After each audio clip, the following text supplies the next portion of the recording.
ৰাইজসকল উৰুকাৰ যা যোগাৰ কৰিছেনে? ময়ো এয়া লাহে লাহে কৰি আছোঁ আৰু এয়া সন্ধিয়া খাবলৈ বুলি অকণমান চিকেন পুৰিছোঁ। গেছতে পুৰিছোঁ বাৰু।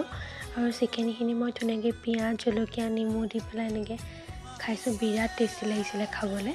আৰু লগতে মাছ ফ্ৰাই কৰিলোঁ আৰু এয়া মাছৰ মাথা দিয়া কবি ভাজি আৰু লগতে মাছৰ তৰকাৰীও বনালোঁ। এনেদৰে লাহে লাহে যোগাৰ কৰি আছোঁ আৰু লগতে এয়া চিকেনৰ কাৰণে বস্তুখিনিও যোগাৰ কৰি ল'লোঁ। আৰু মই আজি চিলি চিকেন বনাইছিলোঁ। কালাৰটো বিৰাট বেছি ধুনীয়া হৈছিল আৰু খাবলৈও টেষ্টি হৈছিল।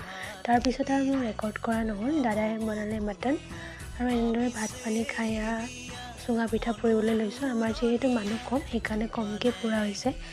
আজিলৈ ভিডিঅ'টো ইমানেই আছিল। আশা কৰোঁ সকলোৱে ভাল পালে। শেষত সকলোকে ভোগালী বিহুৰ হিয়া ভৰা শুভেচ্ছা জনালোঁ।